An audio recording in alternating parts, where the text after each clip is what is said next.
And good morning. It's 7:04 on this Wednesday, December 7th. It's time to head to Studio B for Coleman and Company. Well, hello, everybody, and welcome. Another rainy day, a rainy Wednesday morning, but it's going to be a wonderful Wednesday, and made even better by the fact that we're on the air for Cedar Stone Bank, and Bob McDonald is ready to talk with us this morning. Bob, good morning.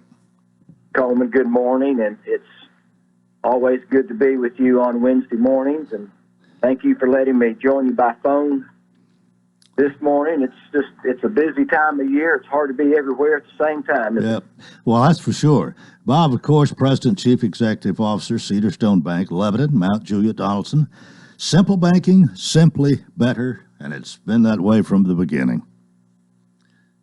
Well, that's right. We had a board committee meeting yesterday, and we were kind of reflecting over the past year. And of course, it came up that Coleman will be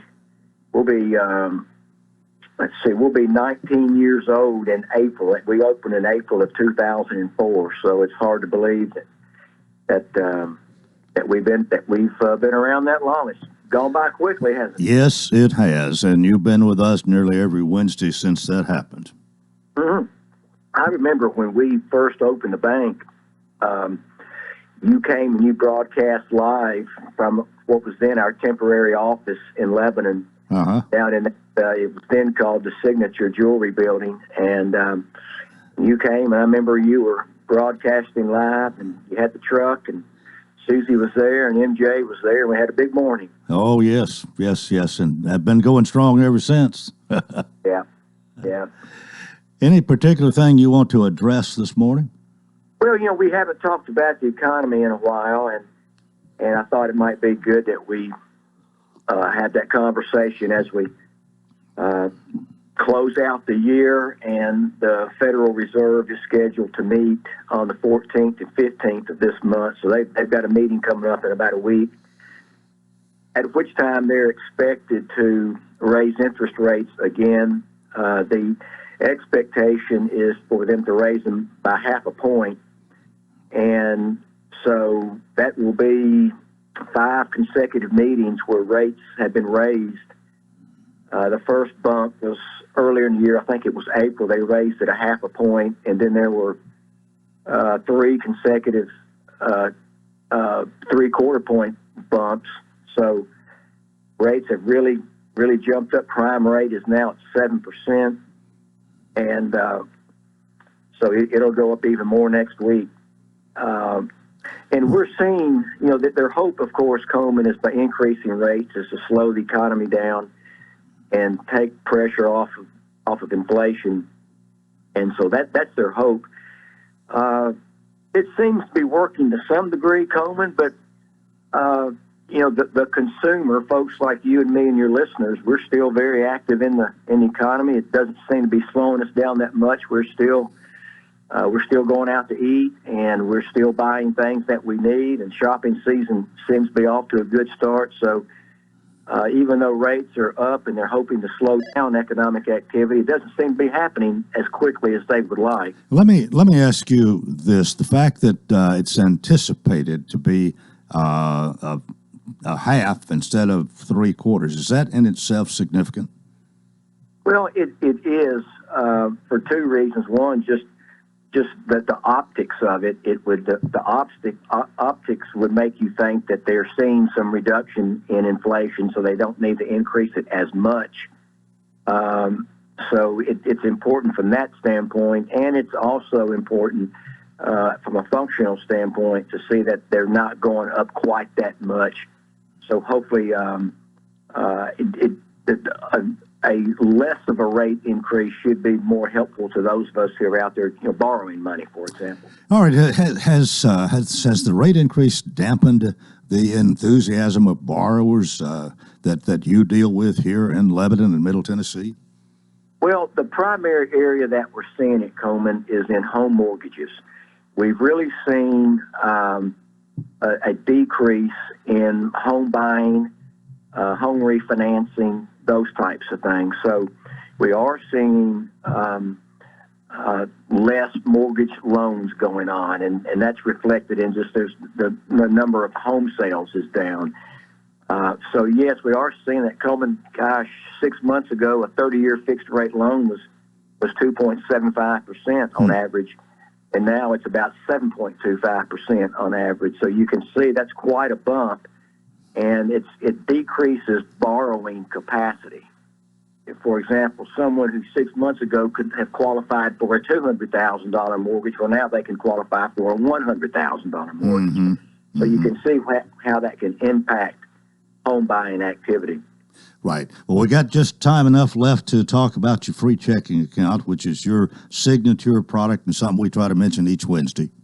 Well, thank you for letting us close out with that. It's very important. Matter of fact, I was in the lobby yesterday, and a new customer came in. They had heard about us. Micah was talking with him about our free checking, and he was glad to hear. He was surprised to hear that we offer a free checking. He was not accustomed to seeing that where he moved from, and it is completely free, Coleman. It's free checks. It's free online banking with bill pay. You can all of our technology that we have, such as mobile deposit, all those features are free. So we encourage your listeners who don't bank with us now to come in and let us talk about our Simply Free checking account. Good way to get started. Sure is. Bob, thanks for being with us. We'll do it again next Wednesday. Thank you. Thanks, Tom. Have a great day. Bob McDonald, Cedar Stone Bank, Lebanon, Mount Juliet, Donaldson. Simple banking, simply better. We're 10 and a half after the hour. This is the first Wednesday in the month of December. The first Wednesday on the first half of my program, we feature the UT Extension Office. And with me this morning, one of my favorite people, especially from the UT Extension Office, Morgan Beatty. Good morning. Good morning. Nice to see you again. How are you? You too. I'm great. Well, I know that you're happy at the way the football game turned out when Tennessee went to Vanderbilt a few weeks ago. Yeah, I am. So Clemson in the Orange Bowl? The very, very Orange Bowl this year. You going? UT and Clemson. I thought about it. It's quite pricey to go, but I went to all of the home games this year though because I have season tickets, and it was an incredible season at home. It was a good time. Won them all, didn't you? Yeah, we won them all at home for the first time in a long time. It's a good time. Well, I guess it would be hard to be part of the UT Extension Office and the UT Extension family, et cetera, and not be a UT fan. Yeah, probably a little bit. Kind of goes with the territory. It does a little bit, yeah. But I also my parents both went to UT, and I went to UT as a student, so I'm an alumni and now I work there. So yeah, it just fits. It just fits to be a fan. Well, how are things at the Extension Office? It's December. Every month is a little bit different. It is. There's different emphasis put on different things. You have your role to play. And by the way, how long you been out there? It's been a few years. How long have I been in Extension? I'm coming up on year 6. Yeah. Okay. 6 year. I'm working on year 6. I think it'll be 6 in May. Well, what are you doing actually. now? What do you want to talk about this morning? We say, this program is live, spontaneous, and unrehearsed. Yes, at least for the most part. It's been a busy fall. I will say that it's been a very busy fall. We are right in the middle of speeches in the classrooms. Our speech contest. I backed it up to next month just because right now it's just me. So I'm going to all the schools doing all the speeches. So it's taken a little longer than normal, but yeah, I'm right in the thick of the speech contest. When you have to, I guess you grade them or you judge them, critique them. Some obviously better than others. Some you probably say, well, you need to do this and this, and this was you weren't perfect, but you were close today. Is that kind of the way it goes? Yeah, kind of. A lot of the classrooms, they will do it for a grade. So it really just depends. Some classrooms don't, and you'll have 2 or 3 when you go in there. And sometimes the teachers required it for a grade, and you'll go in and there'll be like 25 speeches to listen to in that one class, plus 4 or 5 other classes. But yeah, that's what we listen to them all. I time them. I write down notes, and then I place them, and I place I'll do like a couple first place and a couple second place and a couple third place, and kind of go from there. I want the first place winners in their class get invited to the county contest, and I want people to come to the county contest. So I always have 2 or 3 first place in each class, so that hopefully one of them will make it. So is it much different today with the ones you are working with, critiquing, than it was when you were their age?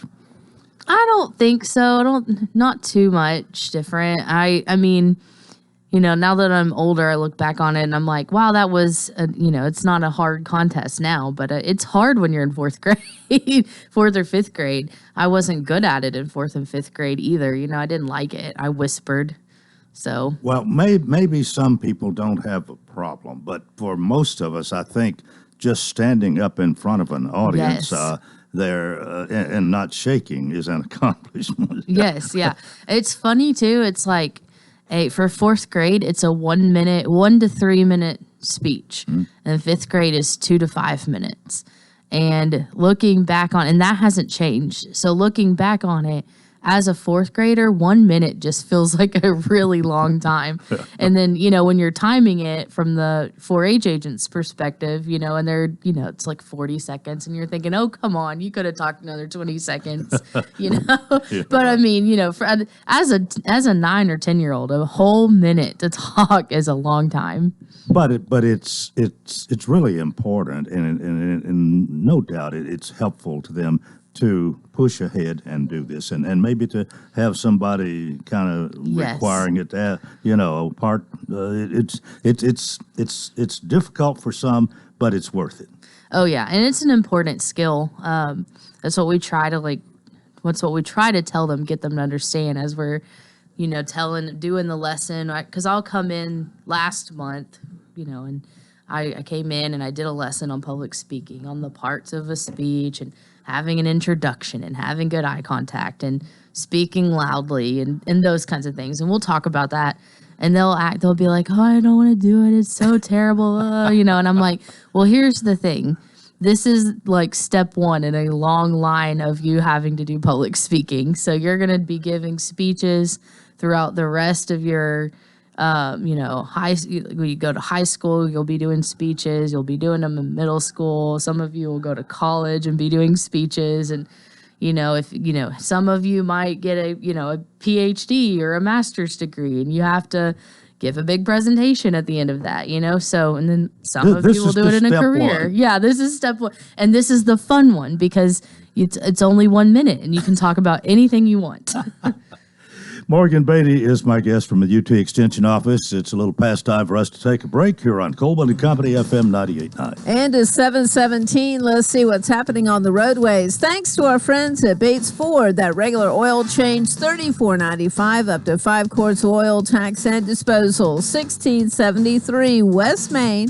Now at traffic, here's Chuck. Good morning. It's building pretty good now. I-40 coming through Kingston Springs. All that traffic coming in from Dixon County. 24 through the Hickory Hollow area in from Rutherford County. Seems typical right now. It's been slow out there in Coffee County on 24 West at Beech Grove coming into Rutherford County from an earlier problem. Give yourself a little bit of extra time out here just to play it safe. Nash Painting Services all in Middle Tennessee. Check them out online, nashpainting.com. I'm Commander Chuck with your on-time traffic. Hi, I'm Mark Hinesley, president of the Mount Juliet Chamber of Commerce. What are your favorite small businesses or restaurants in Lebanon, Mount Juliet, and Watertown? tncommunity.com can give you local places for all of your shopping needs this season. Hi, I'm Melanie Minter, president and CEO of the Lebanon-Wilson County Chamber of Commerce, and I invite everyone to visit the website tncommunity.com. If you're a business in Wilson County, we want to promote you. If you're a consumer in Wilson County, we encourage you to shop, eat, and play all day, every day. 9 local banks join forces again by partnering with all 3 chambers and plan to execute the TN Community Community initiative encouraging you to shop small businesses. Please choose which participating businesses you want to support. Check out Shop, Eat, and Play businesses in Lebanon Mount Juliet, and Watertown. every business was a small business. Let's support our community by coming together to support our friends and neighbors. Pick up your bucks at any participating bank location. For more information regarding the TN Community Initiative, call any Chamber of Commerce in Wilson County. Gregory Dental Group in Lebanon is a family dental practice located across from Vanderbilt Wilson County Hospital. They offer cosmetic procedures, dental implant services, and now featuring new digital dentures. Premium dentures in just 2 appointments. No insurance, no problem. Call about our discount plan. Hi, I'm Dr. Derek Gregory. In my office, you can count on a compassionate staff who will truly listen to you, take the time to get to know you, and discuss your personal needs. I look forward to meeting you. Gregory Dental Group, 444-0322, West Medora Parkway across from Gibbs Pharmacy. Hi, I'm Mayor Rick Bell, And I'm Sarah Haston, your Economic Development Director for the City of Lebanon. and we're asking each of you to shop Lebanon this Christmas season. Are you ready for the hustle and bustle, Mayor? Absolutely, 'tis the season, and I'm ready to get everyone checked off my list by shopping Lebanon and shopping small. Well, it's definitely important to support our Lebanon business community. Indeed, our Lebanon businesses are the backbone of our community, and they support us all year. That's right. Let's show some local love at Christmas. We are asking everyone to commit to give back by shopping your local retailers here in Lebanon. Have a Merry Christmas from all of us at the City of Lebanon. Coleman and Company here on this Wednesday morning. Morgan Beatty is with us from the UT Extension Office. Well, we've devoted quite a bit of time to the 4-H speaking, but and that's just one of many things that are offered. Honestly think you have such a well-rounded program that there is something there to interest almost any youngster, and maybe a number of things. And even if speaking is not one that they would choose, sometimes it's forced on them. That is a good thing, too. Yeah, that's so true. But yeah, no, we have a lot of after-school programs that that 4-Hers can join. Our livestock and horse programs are and poultry kind of encompass the farm and the animals and people who are interested in showing and doing judging teams and things like that. But then we also have an archery team that practices their archery skills and gets to go to the state contest. And we have And that's more like a sport, isn't it? Yeah, it's like a sport. And then we have a line and design club, which is just our fancy term for arts and crafts. They meet once a month, and we have a sewing class that's starting up in January. So if you want to learn to sew or quilt or whatever they're doing, we've got volunteers that run that class. Well, now, I know that I know that in the past more girls would be sewing and doing that thing. But do you have boys? Some that yes. Yep. You'd be surprised. There's a handful of boys that are in the sewing classes. Do they do as well as the girls? Yeah, Sure. they do. They do really well, and I guess they just enjoy learning the skill and making things. They're creative, I think is what it is. They've got the creative, and so they're learning how to make quilts and different things like that, and they like that. So, yeah. You enjoy that yourself? A little bit. I'm not as good with a sewing machine. That's why I have some really great volunteers that teach that class, and I'm just there to help. But I do I can hand sew. My grandma taught me how to hand sew when I was a kid, so I can sew it by hand, but I'm not that great with the machine. I don't know whether I could sew a button on a shirt if I had to or not. I can do that. Yeah, I can do that. My grandma taught me how to do that, and then I went and took a class. I guess this was when I was in East Tennessee as a kid, but we had a regional fashion and design conference or something like that I went to, and they taught us how to do all the things like sew on a button and tie ties and all all those just simple skills that you should know how to do. Well, there are a lot of things that you learn by doing, obviously. Yes. But there's the contest. I guess to some degree makes it come more alive if you're competing with somebody. You're wanting to learn as much as possible and do the best you can. That competition kind of brings out the best in everybody. Yeah, I think the contest makes it really fun. It's interesting. It's just kind of funny how how 4-H has set this up, and FFA is the same because we all kind of have the same contest.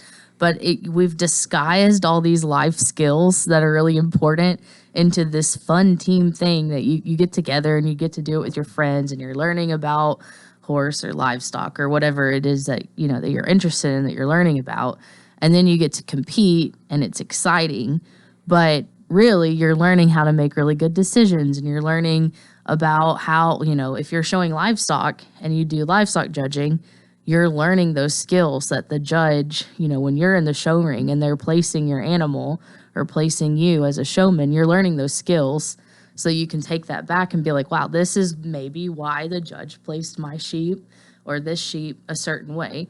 So you're kind of learning those skills. And then you're learning a lot about public speaking, because most of those judging teams require oral reasons where they then have to go stand in front of a judge and explain why they placed the class the way that they did. So they're learning a lot of life skills, and they don't really realize it probably until they're a little older that they've learned all these really important skills. And it was disguised as this fun team thing that you get to do in 4-H. Yeah, that's what I'm saying. It's a learning process, but it's a fun thing. Oh, it's at the fun, same yeah. time for the most part. Oh anyway. yeah, it's so much fun, and I think the team. That's where the I feel like that's where really you have the most fun with 4-H, is when you're so involved. You get to be a part of a team, and they get to travel, and they do all these things. They get to practice, and they're usually those kids that are on that team are really invested into whatever, like livestock or horse. They're invested in their horse project or their livestock project, and they're wanting to learn those things anyway, but they're competitive, and so they're having a good time. They're learning about those things, but they're just having a good time being with each other and being competitive. What role do parents play? And I'm sure some are involved more than others, but how important, I guess, is the parent and their role in all of this? And I think it's really important. It's really helpful, especially like right now, we have so many volunteers in our program that are just parents that have invested into the program because, they're bringing their kids to things anyway, so they might as well stay and help. Mm-hmm. So, our volunteers that run our sewing program, most of them are just parents that have, after so many years, they're like, I'm good at this and I could help you run this class. Same thing with like our cooking program. We have a cooking class, and there's a couple of parents that it started out, they just stayed a little later to help clean up.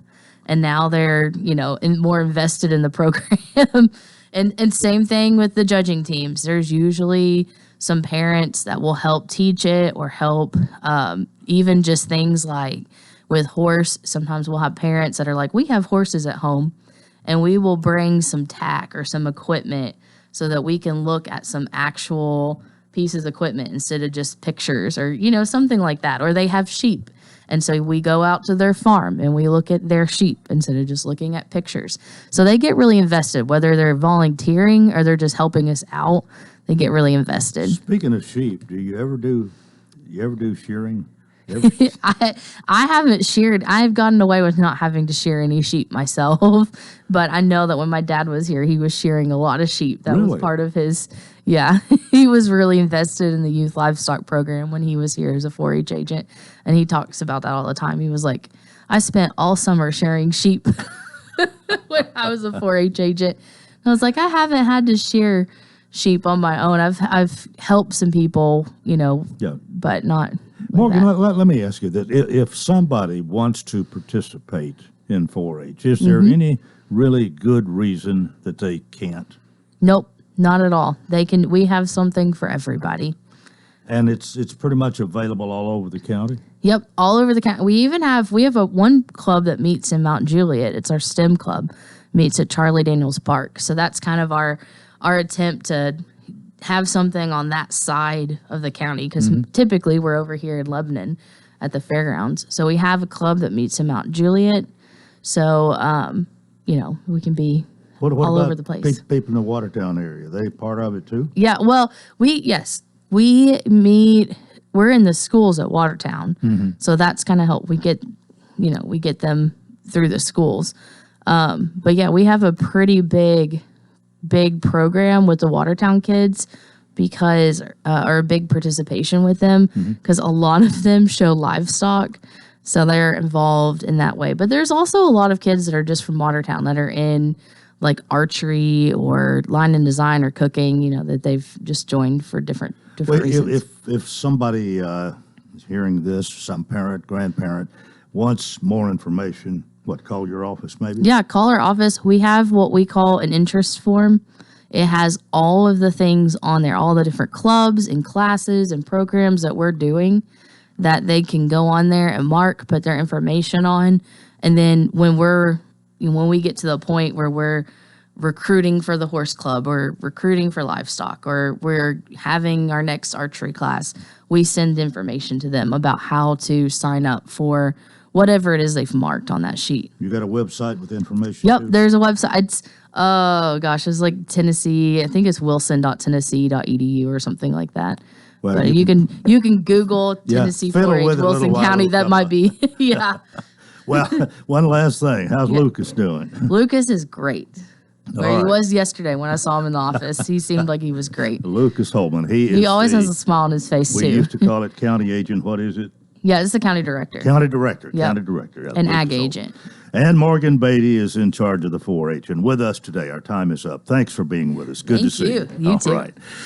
I'll take a break here and more coming up on Coleman & Company FM 98.9. And let's see what's happening on the roadways. Thanks, Absolute Kubota. Write it off the lot. Write it off your taxes. Visit Absolute Kubota. Take advantage of the Section 179 tax deduction when you buy new Kubota construction equipment, tractors, RTVs, hay tools, or turf products. Absolute Kubota, 1506 West Main. Now at traffic, here's Chuck. Good morning. I still see that slowdown coming out of Coffee County up through Beech Grove this morning, leaving Coffee County towards Rutherford on 24 and going westbound. Again, there in Beech Grove, a clean-up an accident that happened earlier. Heavy traffic as expected over here on I-40, trying to get past the airport. It's still busy, but moving I-40 through Wilson County. Hey, Ripley's Aquarium in the Smokies, they're hiring. Check them out online at ripleys.com. I'm Commander Chuck, you're on-time traffic. This is Bob McDonald with Cedar Stone Bank. For 17 years now, we've been serving our communities in Lebanon, Mount Juliet, and Donaldson. We can serve you in the way that best fits your needs. We have all the banking technology, we have beautiful buildings, but more importantly, we have great people. On behalf of our board of directors, I thank you for banking with us. If you don't currently bank with us, please come by and visit us in any of our locations. It would be our pleasure to talk with you about how simple banking is simply better. Member FDIC, Equal Housing Lender. When you needed portable heating, cooling, generators and remediation equipment, contractor tools, or any other equipment or solution to help you get the job done, you trusted Absolute Rental and Supply. Now that same team brings you more equipment and more solutions as Herc Rentals. From construction and industrial to HVAC and homeowner, Herc Rentals has the gear and expertise to get jobs done efficiently, effectively, and safely. Visit us today at 1325 Main Street in Lebanon or online at hercrentals.com. That's HERC Rentals. Another wet day taking shape for us. Skies will stay very cloudy and we will have on and off periods of rain throughout. Again, no freezing weather to deal with as temperatures will reach the mid-60s today and dip to 55 overnight. Rain continues through Thursday and likely Friday morning. This weather forecast is brought to you by Walker Auction and Realty, professional auction and real estate services. Get top dollar for your home, land, or personal property. Log on to MikeWalkerAuctions.com. They know auctions. That's a look at your forecast. I'm number one Ned. Coleman & Company, welcome to part 2 here on a Wednesday. It's time for us to talk about Herc Rentals, 1325 West Main in Lebanon. Joshua Etherly is here this morning. Good morning. Good morning, Mr. Coleman. Is it Josh for short? Josh for short, yes, sir.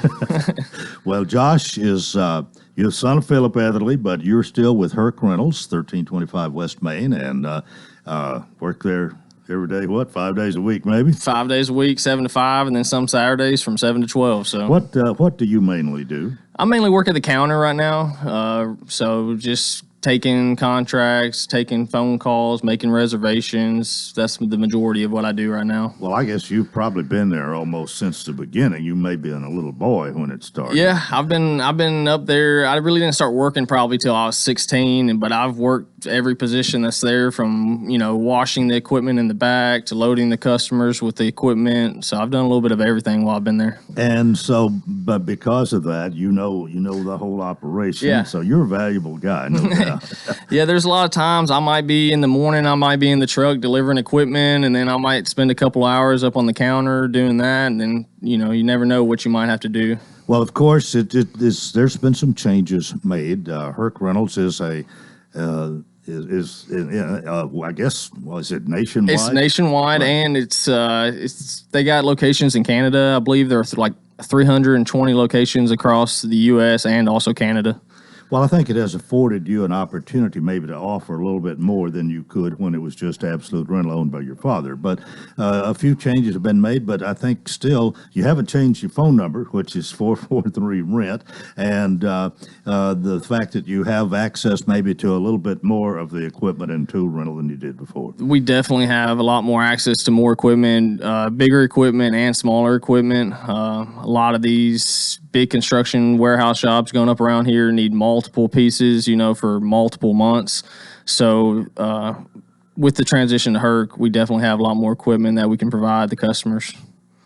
Well, 615-443-RENT is that telephone number. But now, if you go to the website, hercrentals.com, you can actually do your business online, which I think you couldn't do before. Yes, yeah. Everything while we were Absolute had to be done either in person or over the phone. But through Herc, they do have websites, and they have actually an app that you can download on your phone where you can check your bills. You can go on there. You can reserve equipment.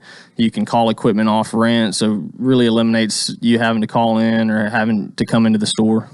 One of the things we've mentioned, and Keith has pointed out a time or two recently, I believe it's the propane that you have. Propane, yes. That's always something this time of the year that we go through a lot of. We do propane refills anywhere from the 20-pound grill bottles all the way up to the big 100-pound propane tanks, and we refill them. And we normally always have that in stock, and it's a big item in the winter. Big item in the winter. You do a little bit maybe in the summer. A little bit in the summer. Of course, occasional people out, grilling and using. Propane's used for a lot, so a lot of grilling will be done in the summer. Another thing we talk about this time of year is these lifts. People, especially if they're doing decorations or other reasons, they may need to get up in the air. You have lifts available. Yes, we have all different sizes of lifts and types. We have lifts that you can tow behind your truck, up to lifts that are weigh probably close to 30,000 pounds and can get you all the way up to 100 feet in the air if you need to.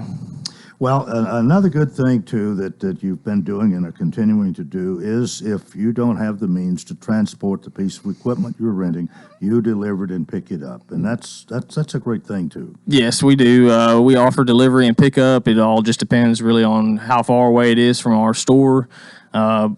But that is a thing that we offer, yes, sir. Now, then, of course, as you would expect, there's a nominal charge for this. I mean, you're not in the delivery business necessarily, but you gotta pay for the gas at a time for somebody to deliver it and pick it up. The drivers, the trucks, the trailers. There's a lot that goes into the delivery other than just delivering the piece of equipment. But at the same time, if you don't have the means to do that, how would you do it otherwise? Exactly. If push comes to shove, and if you don't have the truck that you need to haul a piece of equipment, that is always an option that we can deliver. Yeah, there might be some safety factors involved there too. Y'all do it all the time. Yes, sir. If I were doing it, it could be a disaster. Got a minute or so. Anything else, Josh, you want to tell us this morning? Right now, with all this rain, if dehumidifiers, fans, if you have any water damage inside your house or anything that's coming in, we have dehumidifiers, we have carpet fans, we have pumps, all the way 2-inch, 3-inch pumps. So anything to get that water out of where you need. All right, we'll call 443-RENT and ask for Josh, and he'll take care of it. Yes, sir. I'm sure everybody else will too. But Matt, the information just exudes from you because you've been there for a while and you know all about that place. Yes, sir. Good to have you today. Thank you, Mr. Coleman. All right.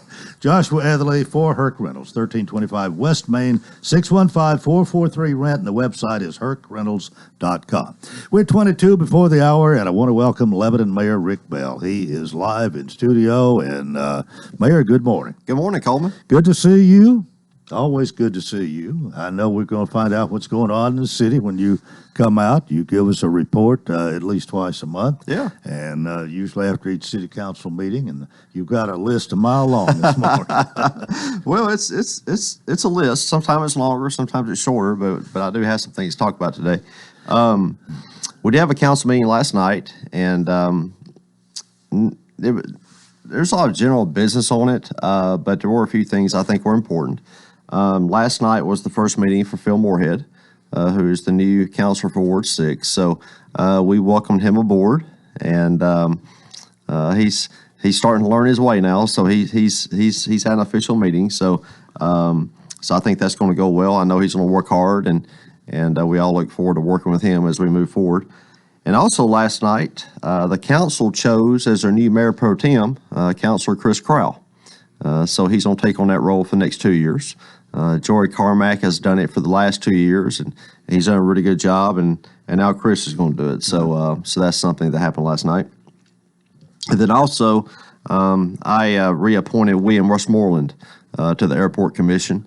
William has served as our chair of that commission for the past several months, and he's going to continue serving. So I appreciate him doing that as well. So he's not only going to be on the commission, but continue to be chair. He will continue to be chair, yes. Okay. And also, probably the two biggest things that happened on the agenda last night was we moved forward with a TDOT grant of about $700,000 to resurface some of the streets in town. And those streets are North Cassites Avenue from West Main to Padura Parkway, which is right there by City Hall. Also to resurface Crowell Lane from Leeville Pike to Hickory Ridge Road. And then also resurface Franken Road from South Maple to the airport. So those are three streets that are going to get resurfaced soon, and that all comes from TDOT money. So I appreciate Kristen Rice and Regina Santana working on those grants and help us get some money to do that work. And you probably need to get on that just as soon as possible before it gets permanently cold. And we did not talk about the schedule last night, so I will have to talk to Kristen and Regina about what their plans are for that. But as everybody knows, once it starts getting cold, paving stops. And actually, right now, our annual paving contract is happening. They're in the middle of that, so they still have a few streets out there to pave. But you're gonna have to pick your time at this time of year. You do. It's Jeff Baines, our Commissioner of Public Services, told me that it really needs to be around 50 degrees and not raining, obviously, which this week is out. But obviously that's important. That's something we do every year. But any help we can get from grants and TDOT money is always good. Yeah, well, that's good to hear. And I'm sure people in those areas will especially appreciate knowing they're going to have some new pavement. Yeah, it's coming. It is coming. And then one other big thing happened last night was, a couple of weeks ago, the city council voted to approve an industrial development board for Lebanon, and the state approved that as well. So last night I put a slate of candidates in front of the council to serve on that board, and they approved those. So there'll be 9 people that'll serve on that. There are some certain qualifications. You have to be a registered voter in the city of Lebanon. You have to own property in the city. And they also like for you to be involved in some kind of a civic organization like the Chamber of Commerce or, the Rotary Club or Kiwanis or Lions Club. So 9 people agreed to be on that, and the council approved those last night. So after the first of the year, once we get through the holidays, we'll have our first meeting and really set how that committee is going to operate. Well, now, did you handpick all these yourself? I did. In the charter, it says that the mayor, picks all Okay. committees. Okay. But in this one, though, Part of your duty. it is part of my duties, but in certain situations, the council has to approve them, and so it's different for different boards. But this is one the council has to approve, and so they did that last night, and I appreciate everyone who has agreed to serve on that. It's new for us.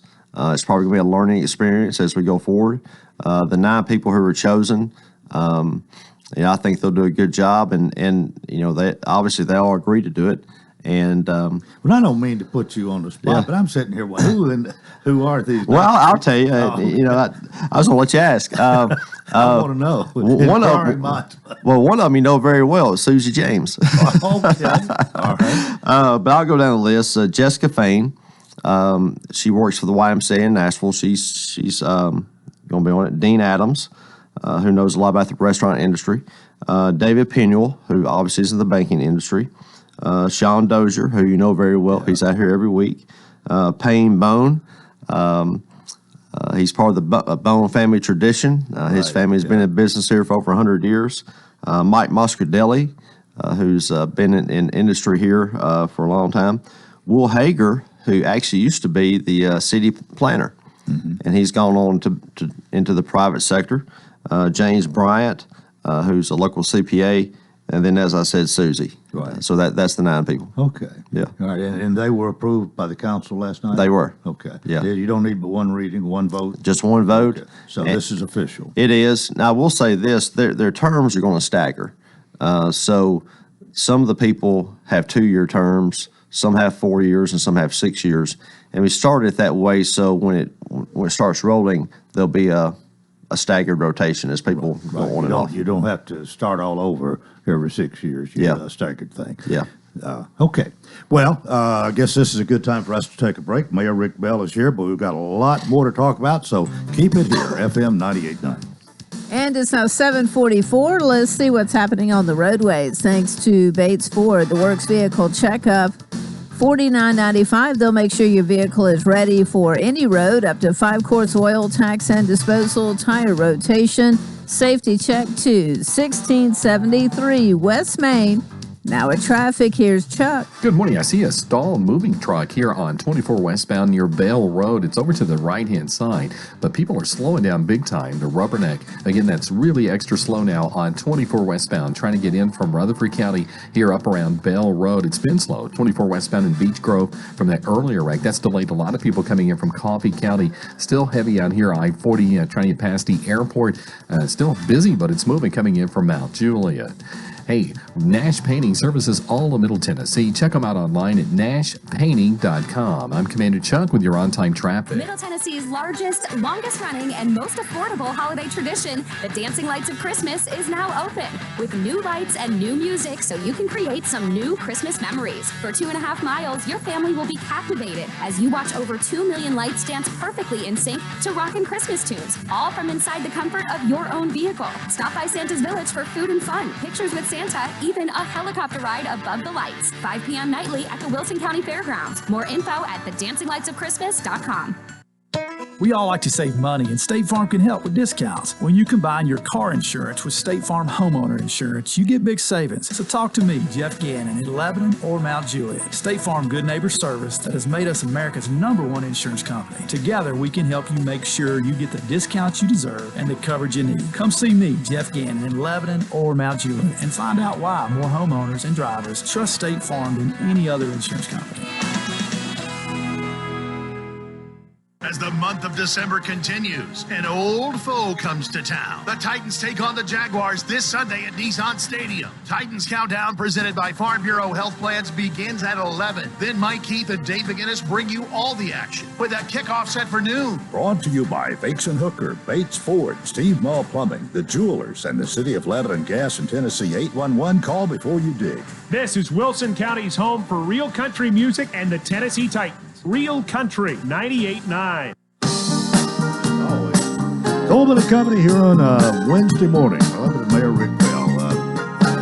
We need to pick up where we left off, but you had quite a meeting last night, and I think this industrial board that the 9 people you gave us there. That's something worth talking about, and it remains to be seen how effective or what all this is going to be. But it's a little bit different way of doing things. It is. There are a lot of things come down the pike. Businesses want to come in town, things that people really want, and some things that people have talked about through the years that they'd like to see here. And honestly, some of those businesses, they want some incentives. They want some things to come. So this board is really here to help with that. Mm-hmm. And when they meet after the first of the year, we're going to really lay out, who the chair is going to be, who the officers are going to be, but also work on the bylaws and how this is going to function going forward. One of the things I think everybody needs to know is important, though, is that, any financial arrangements that might happen between the city and some potential business, the city council still approves those things. Mm-hmm. This board is really a group that manages that, oversees that, maybe helps set it up on the front end. And more in an advisory capacity, maybe? It's more than advisory. Okay. On the front end, as something's coming through, they may look at something, advise where this is a good idea or not. But once the council approves it, then this board actually manages it. Mm-hmm. So it's more than advisory. They actually do work as well. So it's an important board. The county has one. Mount Juliet has one, and I just felt like Sarah Hayes and I felt like we needed one too, because again, we have some things coming, and we just anticipate that this is a tool that we can use to recruit and really get here what people want. And this is something we've been missing and really felt like we needed, and these 9 people, I believe, will do a good job. Okay, what else we need to talk about this morning? Well, first thing is, Coleman, I was really expecting to have a stack of Lions Club pecans out here when I showed up, but there are none here. So I'm not sure. I'm not sure what kind of Lions Club member you are. Let me tell you, they are all over town, and most of our local banks and a lot of leading businesses help us sell them each year, and they are here, and they're the same price as last year, which is $12 for a pound, and they're this year's pecans. They're fresh, and you need to stock up. You can freeze them and have them all year. Well, I love pecans. I can eat them straight out of the bag. I remember when I was a kid, my mom wouldn't let me do that because she said they cost too much to just eat like candy. So, so hopefully these are a good deal. There are a few things that I do want to talk about, though. This past weekend, we had some really good events here in town. We had the 'Tis the Season celebration on the square, which really kicked off the Christmas season for the city of Lebanon. We lit the Christmas tree. Nicole and I did on Saturday night, and we had a lot of music on the square, concerts and inflatables for kids to jump in, and there was an ice skating rink, and Santa Claus was there to get pictures. And how did ice skating rink go? It was good. It was good. Now I will say this: it was supposed to be bigger. It came in smaller than anticipated. So I know that Melanie and Andrew are probably working on that this week. But had food trucks down there, and of course all the shops were open, and it was a great crowd. And so I really appreciate everybody coming out and spending that time with us down the square. We had a horse and buggy going around the square. I noticed the guy that was driving the buggy, sometimes he would change direction. I guess he just, to make it more exciting. And then Saturday night, we had the historic home tour, which Historic Lebanon does. And so I know there's a big crowd for that. But I just want to thank everyone who helped with that. I think there was in the neighborhood of 475 tickets, maybe. I think that's what it was. I think that's what it was. And but Melanie with the Lebanon Wilson County Chamber of Commerce, her and her team, Bob Zinker, who is their events chair this year, really helped out with all this stuff this weekend. And of course, Lebanon Police Department blocked off the square, and Lee Clark in the Public Works Department. They're the ones who set up the stages. They put up the Christmas tree, and they always play a big role, and I really appreciate them. And then, on Sunday, we had the Christmas parade. And, that was a success. As we were going down Main Street, the crowd was amazing. How many people were out watching the parade. So I really appreciate everybody coming out and, really kicking off the season with those events. And it's always fun, and, I hope everybody's had fun as well. There was one other event this week I want to mention, though, that's more personal to me, and that's this year in Lebanon, we hosted the Tennessee Softball Hall of Fame induction ceremony at the Mill. It's something I would like to have here in Lebanon every year. Several years ago, my dad was inducted into the Hall of Fame. But this year, some local people were inducted. Bruce Skeen and Gordon Skeen were inducted for the years they played with the Shell Oilers, and which is a fast pitch team that was here locally. And then Bucky Ford, who has lived here in Lebanon for a long time, he was inducted as well. So, having 3 local people inducted was really special. There were over 100 people there and had people from all over the state who are involved in different types of softball through the years. And I got to see a lot of old friends and people that I knew growing up, and it was really a good event. Well, you mentioned Gordon Skeen and Bruce Skeen. Those guys grew up at Tucker's Crossroads, and good athletes from probably the time they could walk. Yeah. and they played at Lebanon High. Gordon and Bruce both played football, basketball, and baseball. Yeah. And they were excellent athletes. And I know they did well in softball. I didn't see them do much in that, but I've heard a lot about it. Yeah. Well, they played for a long time. Yeah. They really did. And what's funny is that, my dad tried to get them for his team, Lealco, which was a slow pitch team, but they wouldn't leave fast pitch, So, but they were great athletes. And, I've heard about that all my life, how good they were. So those events for this weekend and, next year, hope everyone come out to our Christmas events. And again, the softball induction ceremony, I hope to have that here every year from this point forward. Well, that would be nice, and it goes some with our softball history. It does. Because really, Lebanon is rich in softball history. It really is. It has been. And your father had a lot to do with that. He did, and I appreciate you saying that. He had a team that won 10 state championships in his in slow pitch. And by the way, his name is Charles Bell for those. Charles Bell, yeah. And his team was Lealco, and of course the Shell Oilers were a really well-known fast pitch team in Tennessee too, and there's others as well. Will Frank Grandstaff was big in softball from here as well. So it's he's also from Tucker. He is, and Joe Lynch was one of the greatest fast pitch pitchers ever played, and he's from Watertown. So. It's a rich history. It really is.